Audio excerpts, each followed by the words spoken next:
예수님의 공생애는 3년입니다. 3년 기간 중에 가장 중요한 기간은 예수님 마지막 십자가 고난을 당하신 한 주간입니다. 그 기간을 우리는 고난주간 이렇게 표현을 하죠.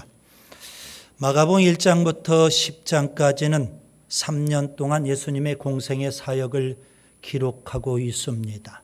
그리고 11장부터는 마지막 한 주간, 고난주간 예수님의 사역을 기록하고 있습니다. 고난주간 일요일 예수님은 나귀를 타시고 예루살렘 성에 입성하십니다. 월요일 예수님은 무화과나무를 저주하시고 성전을 청결하게 하십니다.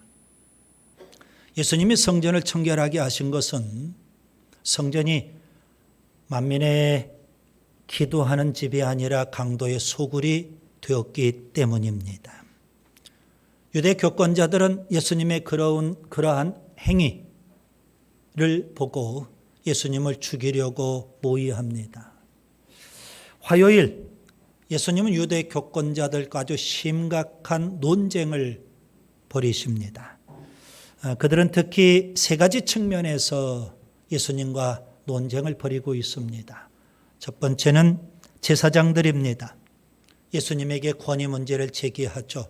무슨 권위로 이런 일을 하느냐. 거기에 대해서 예수님은 포도원 농부 비유를 말씀하십니다.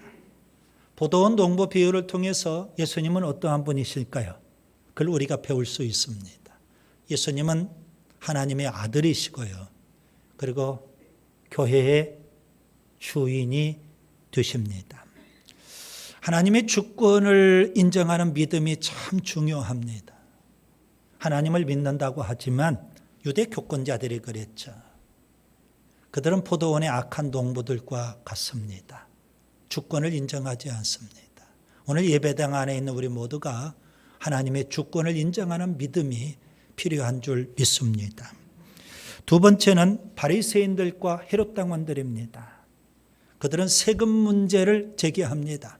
세금 문제에 있어서 바리새인들과 헤롯 당원은 상반된 견해를 갖고 있는데 그들은 예수님을 공격하기 위해서 합심하는 겁니다.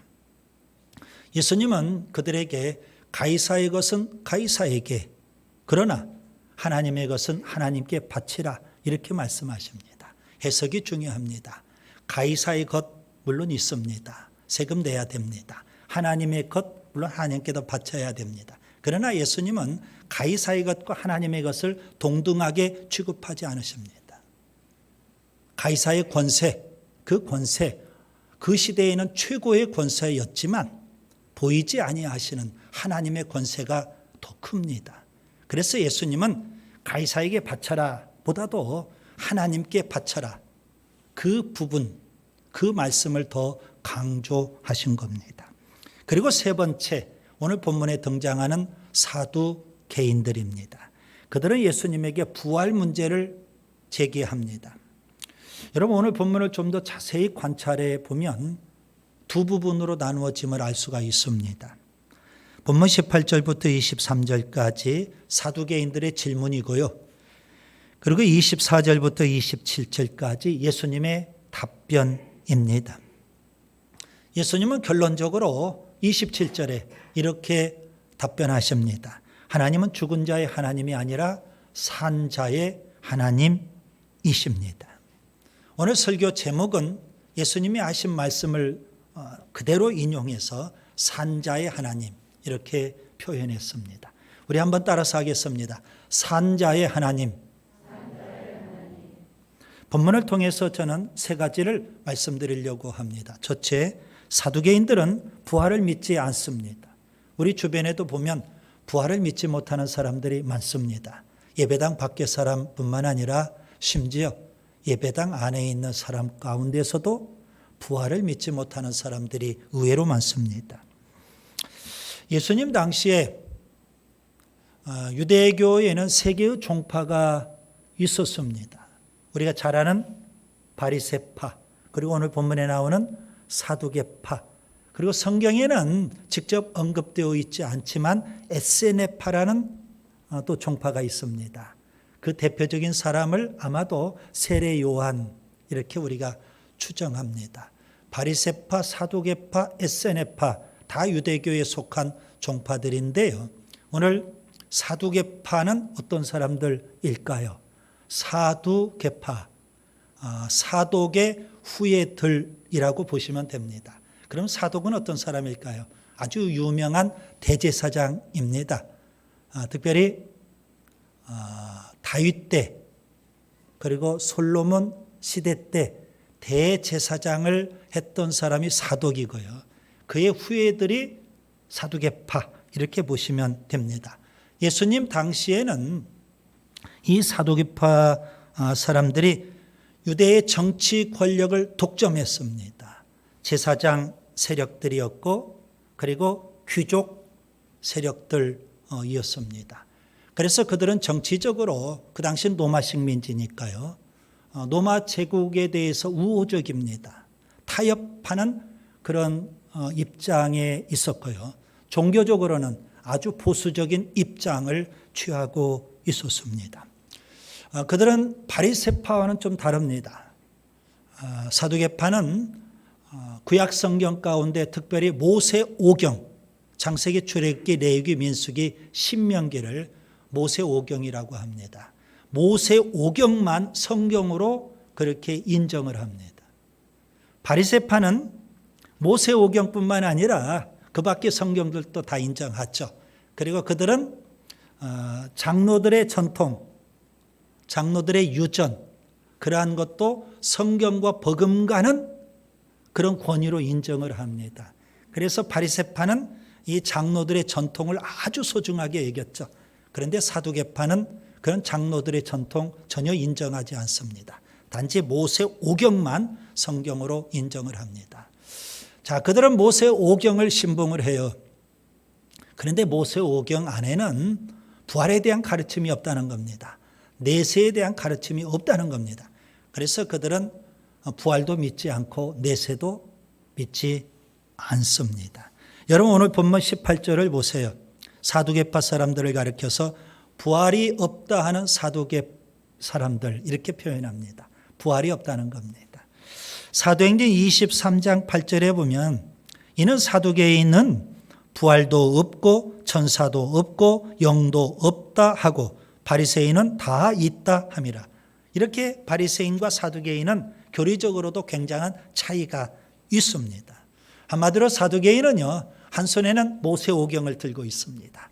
그리고 또 한 손에는 세상의 부귀영화, 그것을 추구하는 사람들입니다. 그러다 보니까 사두개인들은 부활신앙을 포기한 사람, 이렇게 우리가 볼 수가 있습니다.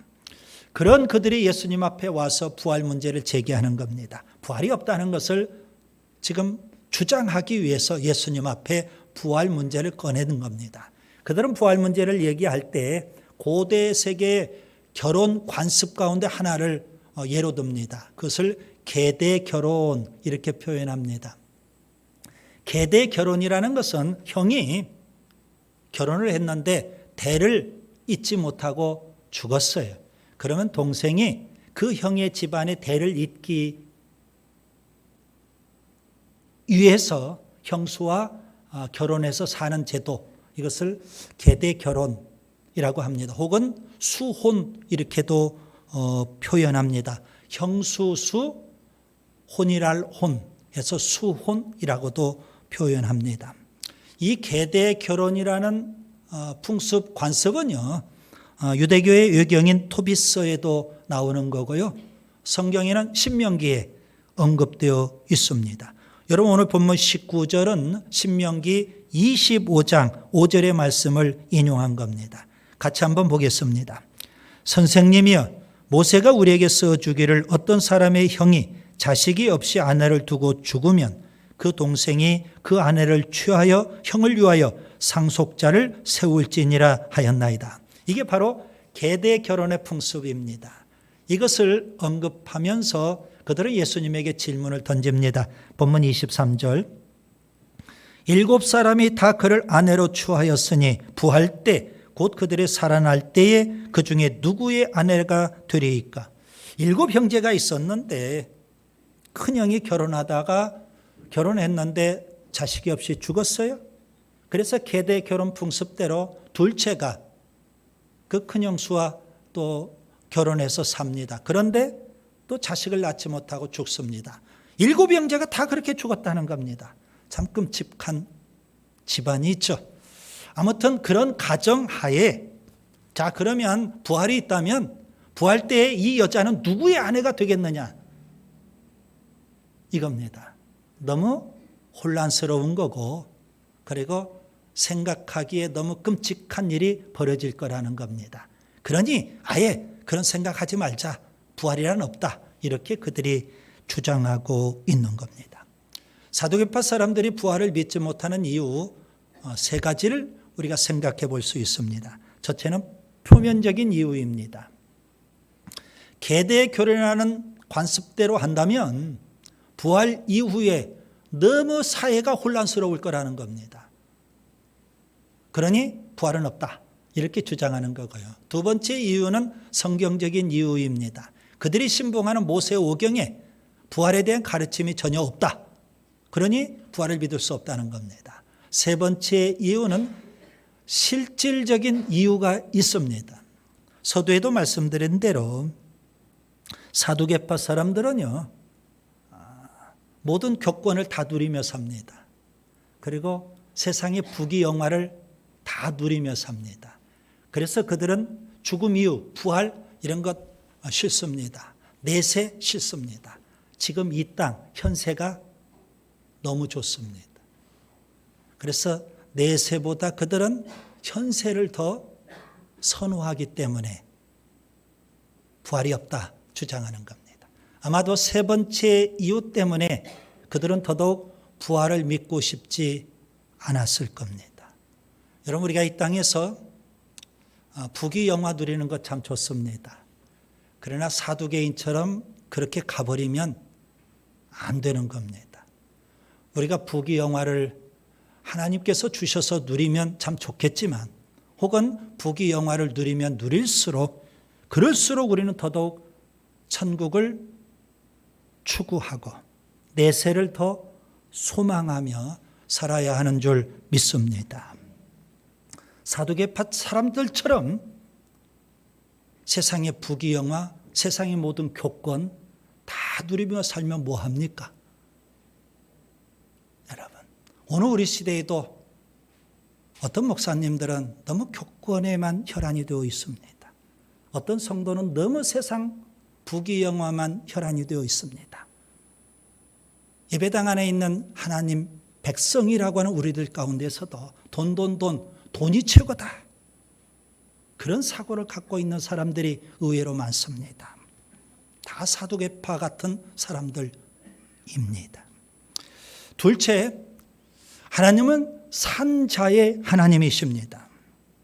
예수님은 사두개인들이 부활을 믿지 못하는 이유를 이렇게 표현하십니다. 본문 24절, 너희가 성경도 하나님의 능력도 알지 못함으로 오해함이 아니냐. 본문 27절에도 보면 너희가 크게 오해하였도다. 여러분, 사두개파 사람들이 크게 오해한 것은 2가지입니다. 하나는 성경을 오해한 거고요. 또 하나는 하나님의 능력을 오해한 겁니다. 여기 하나님의 능력을 오해했다, 이 말은 하나님의 능력을 너무 과소평가했다, 그런 의미가 될 겁니다. 먼저 그들은 성경을 오해했습니다. 사두개인들은요, 모세 오경만 신봉한다고 서두에 말씀을 드렸죠. 그런데 그 모세 오경 안에는 부활에 대한 가르침이 전혀 없다는 거죠. 그래서 부활을 믿을 수 없다, 이렇게 그들이 주장하는데, 예수님은 그런 그들에게 모세 오경의 말씀을 인용하면서 부활을 지금 설명하고 계시는 겁니다. 여러분, 본문 26절을 보세요. 하나님께서 모세에게 이르시되 나는 아브라함의 하나님이요 이삭의 하나님이요 야곱의 하나님이로라 하신 말씀을 읽어보지 못하였느냐. 무슨 의미일까요?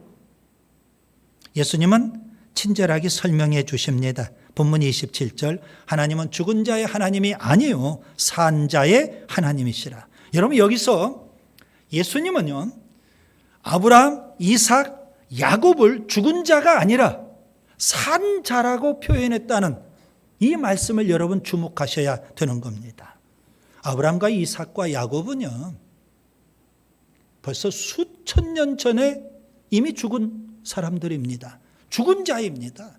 그런데 예수님은 왜 그들을 산자 이렇게 표현하셨을까요? 분명 예수님은 그들이 부활할 것을 염두에 두고 산자라고 표현하신 겁니다. 하나님은 살아계신 하나님, 하나님께서 인간을 창조하시고, 그리고 하나님은 생명을 불어넣어 주셨습니다. 살아계신 하나님, 그 하나님은 생명을 주시는 하나님이십니다. 그런데 인간이 범죄함으로 죽음이 찾아왔습니다. 그러나 하나님은 다시금 우리에게 생명을 주시기 위해서 독생자 예수님을 이 땅에 보내주신 겁니다. 그 예수님은 생명이 되시고 부활이 되십니다. 요한복음 14장 6절 예수님은 주장하십니다.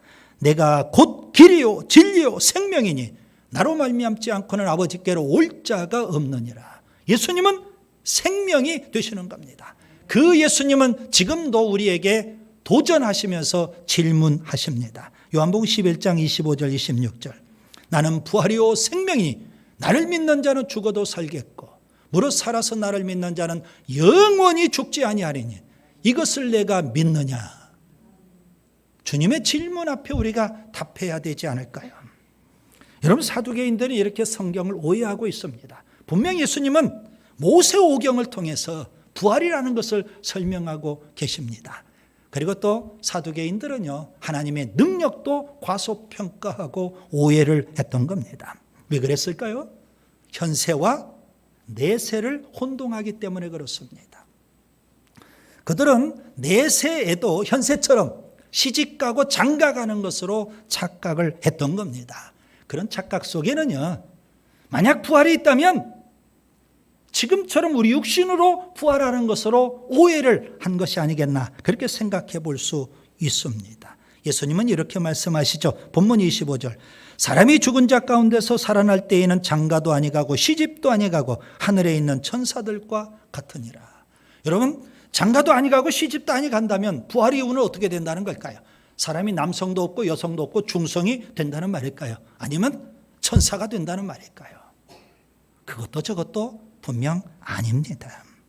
여러분, 분명 우리 육신을 갖고 우리가 부활하는 거 아닙니다. 부활체는 우리 육신, 지금 현재 우리가 갖고 있는 육신과는 분명 다른 겁니다. 이 땅에서 우리가 남성도 있고 여성도 있고, 그리고 부모도 계시고 자녀도 있고, 그래서 촌수도 있겠지만 부활체를 입는 순간부터는 여러분, 우리가 촌수가 무슨 의미가 있겠습니까? 그건 다 육신의 관계에서 벌어지는 일인데요.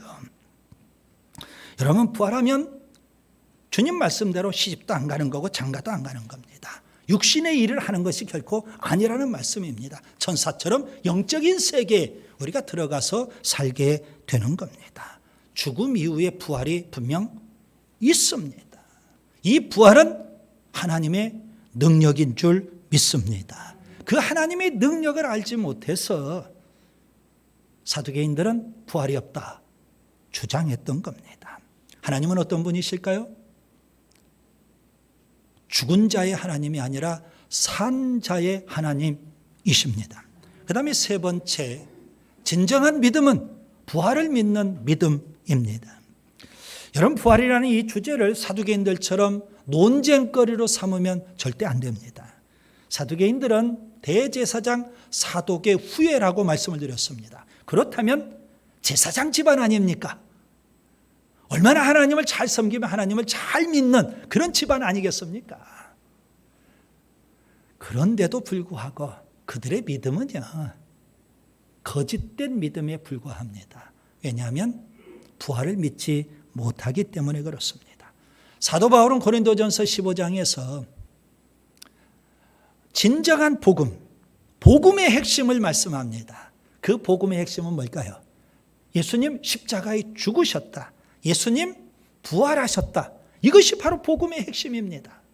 그 복음을 믿어야만 구원받는다는 겁니다. 그렇다면 부활을 믿는 믿음이 있어야만 구원받는 거고, 부활을 믿는 믿음이 진정한 믿음이라는 의미가 되는 겁니다. 예수님은 우리의 모든 죄를 지고 십자가에 죽으신 줄 믿습니다. 그 예수님을 믿어야만 우리가 죄사함을 받는 겁니다. 예수님은 십자가에 죽으셨지만 사망 권세를 이기고 3일 만에 부활하셨습니다. 그 부활하신 예수님을 믿어야만 영생을 얻는 겁니다. 죄사함 받고 영생을 얻는 것, 이것이 바로 하나님이 우리에게 주시는 구원의 은혜입니다. 예수님은요, 공생의 기간 제자들을 훈련시키시죠. 그리고 공생의 후반에 예수님은 최소한 3번에 걸쳐서 당신이 십자가에 죽으시고 부활하실 것을 아주 분명하게 선명하게 말씀해 주셨습니다. 그 말씀 그대로 예수님은 십자가에 죽으셨고요. 그리고 3일 만에 부활하셨습니다. 가룟 유다와 도마가 없는 10명의 제자들에게 부활하신 예수님이 나타나십니다. 그 부활하신 예수님을 목격하고 제자들은 예수님의 부활을 믿게 됐습니다. 그런데 문제는 도마입니다. 도마는 도저히 믿을 수 없다는 겁니다. 부활이 어찌 있을 수 있겠느냐, 이겁니다. 그래서 예수님께서 친히 도마에게 나타나십니다.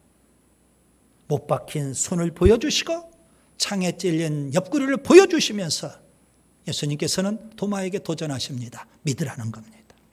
요한복음 20장 27절, 내 손가락을 이리 내밀어 내 손을 보고 내 손을 내밀어 내 옆구리를 넣어 보라. 그리하여 믿음 없는 자가 되지 말고 믿는 자가 되라. 도마는 부활하신 그 예수님을 목격했어요. 그 예수님 앞에 덥석 무릎을 꿇습니다. 그리고 고백을 해요. 요한복음 20장 28절, 나의 주님이시오 나의 하나님이시니이다. 여러분, 성경은 예수님의 부활을 믿을 수 있는 3가지 증거를 우리에게 분명 말씀해 줍니다. 그 중에 하나가 바로 예수님의 빈 무덤입니다. 그렇게 유대 교권자들이, 로마 군병들이 철저히 임봉하면서 지켰던 그 예수님의 무덤이 빈 무덤이에요. 달리 설명할 길이 없어요. 부활 외에. 그 다음에 2번째, 예수님께서 친히 공생의 기간 동안에 십자가의 죽음과 부활을 말씀하셨거든요. 그 말씀이 바로 예수님의 부활을 운변적으로 증명하는 겁니다. 그 다음에 3번째, 예수님의 부활을 친히 목격한 증인들이 엄청나게 많다는 사실입니다. 여러분은 예수님의 부활을 믿으시는지요? 여러분, 초대교회 때는요, 안식일이 아니라 안식 후 첫날 주일이죠.